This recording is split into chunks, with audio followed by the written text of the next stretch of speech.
Bienvenidos a su canal Pedagogía Económica. Les habla Víctor Álvarez. El Banco Central de Venezuela es la institución responsable de velar por la estabilidad monetaria y de precios, asunto que tiene mucho que ver con la preservación del poder adquisitivo de los hogares.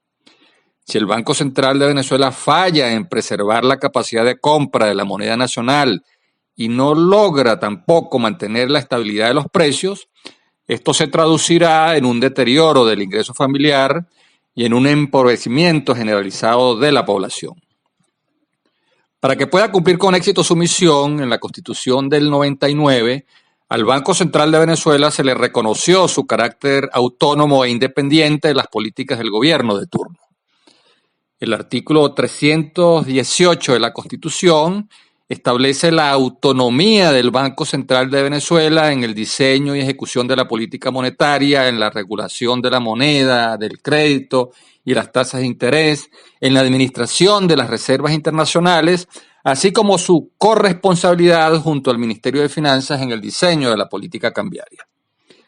Y en el artículo 320 de la Constitución se lee claramente que en el ejercicio de sus funciones, el Banco Central de Venezuela no estará subordinado a directivas del Poder Ejecutivo y no podrá convalidar o financiar políticas fiscales deficitarias. Sin embargo, estos mandatos constitucionales quedaron como letra muerta, toda vez que el Banco Central de Venezuela terminó siendo un órgano totalmente subordinado y funcional a las necesidades de financiamiento del gobierno. Con frecuencia escuchamos las críticas que se hacen al déficit de las empresas públicas y su financiamiento con desmesuradas emisiones de dinero sin respaldo que causan la hiperinflación.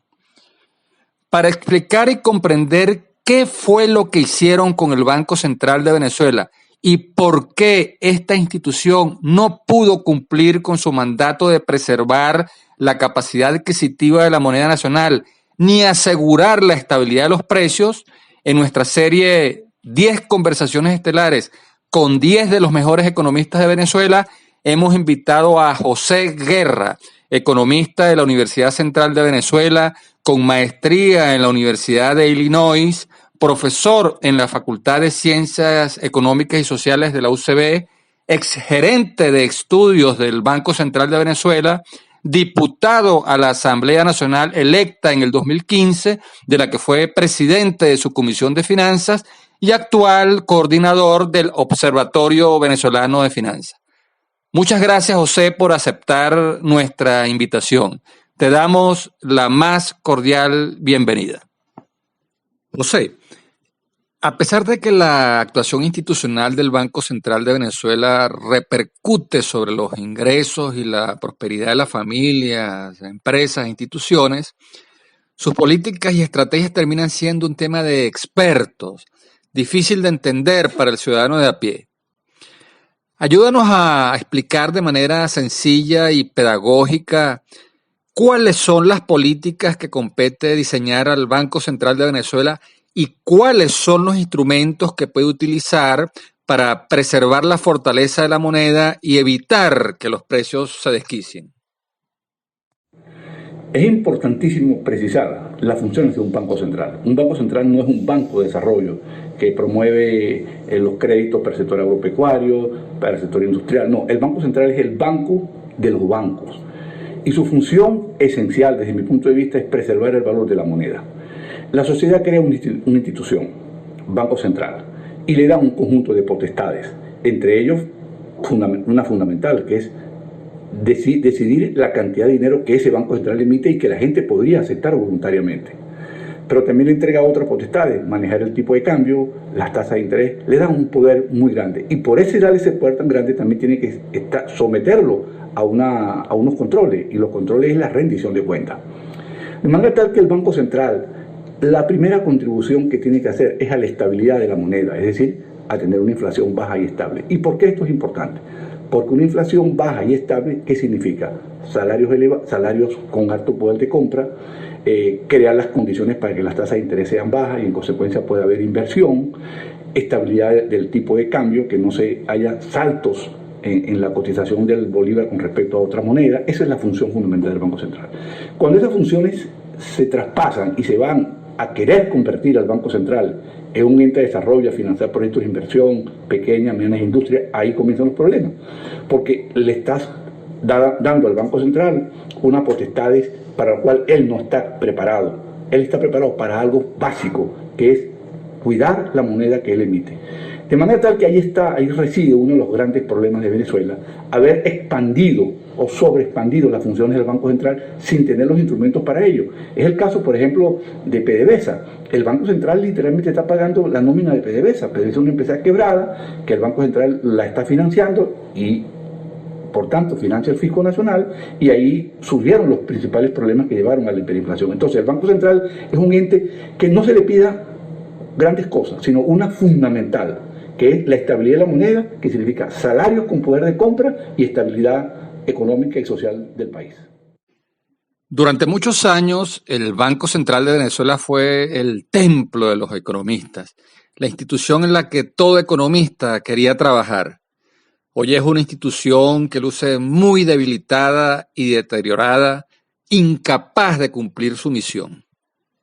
¿Cuándo fue que se descarriló el Banco Central de Venezuela? ¿Cómo y cuándo perdió su autonomía?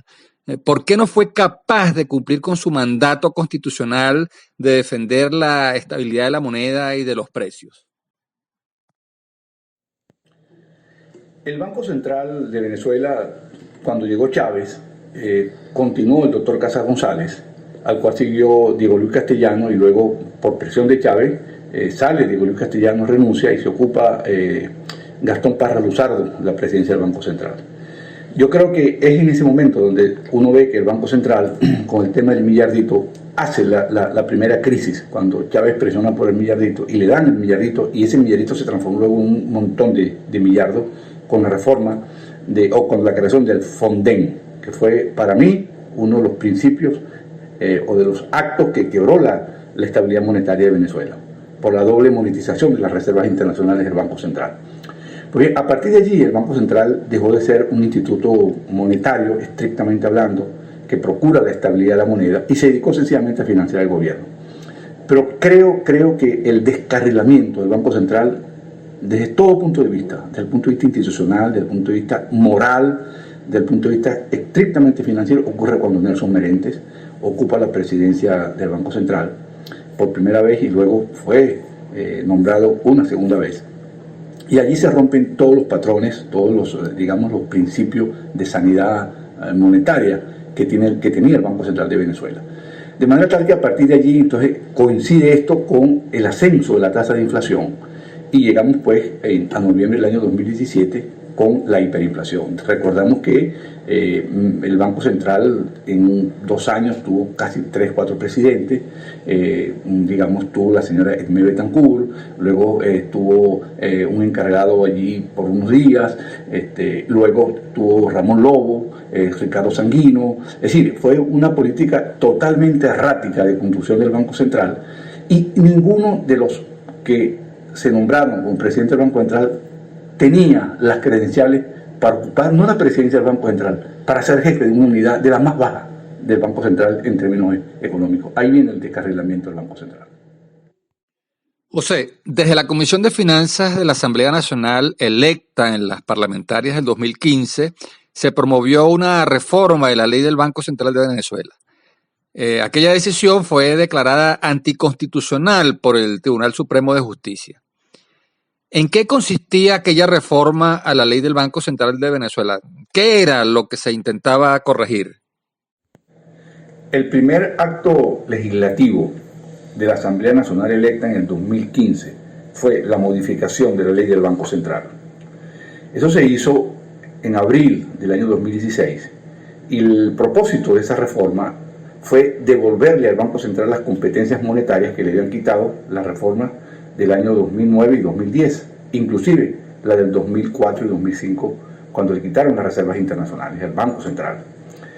Y eso se hizo, esa reforma se hizo viendo la trayectoria que ya desde 2014 venía teniendo la inflación, subiendo, y para ahorrarle al país una crisis inflacionaria. Pues bien, la Asamblea Nacional aprobó esa ley y rápidamente el Tribunal Supremo de Justicia, con una ponencia infame de Calixto Ortega, redactada por el Banco Central y ordenada por Nelson Merente, pues sencillamente declaró inconstitucional la reforma que habíamos hecho del Banco Central. Bueno, ahí están los resultados, aquí los tenemos los resultados. Una inflación que empezó a subir en el año 2016, 2017 y llegamos a la hiperinflación. Los responsables de esto son, en primer lugar, obviamente el régimen de Nicolás Maduro, pero personificado en dos personajes que fueron nefastos en ese momento.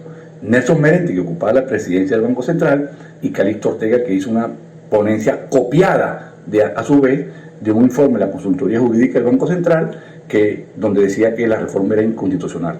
Era totalmente válida y totalmente legal esa reforma que pretendía darle al Banco Central las competencias para parar al inicio lo que fue luego el proceso de hiperinflación que estamos sufriendo los venezolanos actualmente. José, imaginemos ahora un escenario en el que ocurre un cambio en el mando político y el nuevo gobierno recibe un país en ruinas, con una PDVSA que no aporta los ingresos fiscales del pasado y un aparato productivo postrado, donde los contribuyentes privados cierran el ejercicio fiscal con pérdidas y no aportan mucho al impuesto sobre la renta. Imaginemos que eres llamado a presidir el Banco Central de Venezuela y aceptas dar esa contribución al país. Pero en medio de esas severas restricciones de ingresos fiscales comienzas a recibir presiones por parte del nuevo gobierno para financiar el gasto público. ¿Serías partidario de cortar de un solo golpe el financiamiento monetario del déficit fiscal o serías más bien partidario de una reducción gradual de la emisión de dinero para financiar el gasto, sincronizando esta reducción con la reactivación de la economía y la recuperación de los ingresos fiscales? ¿Cómo visualizas esa transición?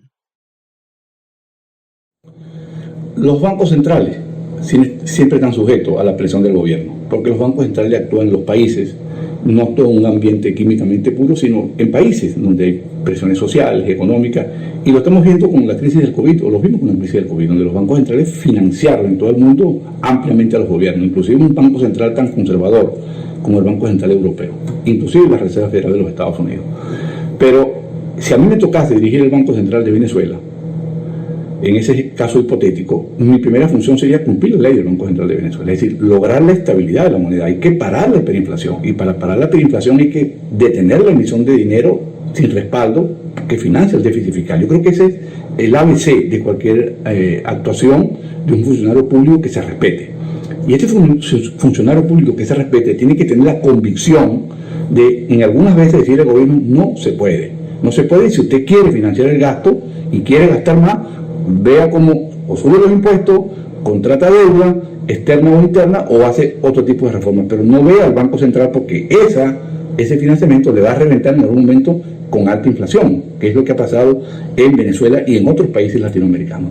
De manera tal que eso es lo que hay que hacer, dedicarse a la estabilidad monetaria, porque la estabilidad monetaria, ¿qué significa? Significa salarios con poder adquisitivo, significa que el trabajo es reivindicado desde el punto de vista de su remuneración, y yo creo que esa es la gran asignatura en Venezuela, recuperar el poder adquisitivo de los venezolanos arruinados por la hiperinflación y por esta irresponsabilidad fiscal y monetaria que ha tenido Venezuela en los últimos, por lo menos en los últimos 22 años.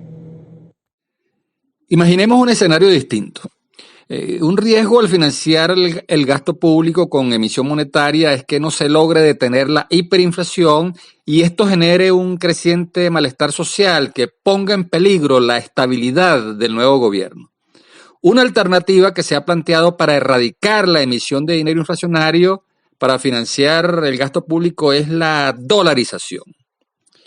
¿Cuáles son los pros y contras que José Guerra le ve a la dolarización? ¿Cuáles problemas resuelve y cuáles no, en tu opinión? ¿Se estaría metiendo a Venezuela en un callejón sin salida si se opta por una dolarización oficial? ¿O es posible revertir la dolarización una vez que se haya reactivado la economía y el fisco esté percibiendo suficientes ingresos fiscales para financiar el gasto público sin tener que recurrir a la emisión monetaria? ¿Qué nos dice José Guerra? El tema, digamos, de la dolarización o de la moneda nacional es una discusión que no va a terminar, no termina. Y en el caso de Venezuela se está haciendo cada vez más interesante porque hay una dolarización de hecho, pero no de derecho. Es decir, todas las gran mayoría de las transacciones están haciendo en dólares, etc. La dolarización, la gran ventaja que tiene es que para la hiperinflación en seco, pero no resuelve otro problema, el problema fiscal, el problema del crecimiento, que no es del ámbito de la política monetaria estrictamente. La desventaja, bueno, deja la economía prácticamente, digamos, a merced de los choques externos, pues no hay el tipo de cambio y la moneda local juega un papel compensatorio cuando hay crisis. Habrá que imaginarse que hubiese pasado en muchos países que no tenían moneda nacional, el caso de Chile, el caso de Colombia, el caso de Perú, inclusive el caso de la Unión Europea y los Estados Unidos. Si no hubiesen tenido moneda nacional, ¿cómo enfrentar una crisis como el COVID? La economía se hubiera derrumbado en todo el mundo, porque lo que salva a las economías y que hoy le permite crecer es haber tenido su propia moneda para jugar ese papel de compensación.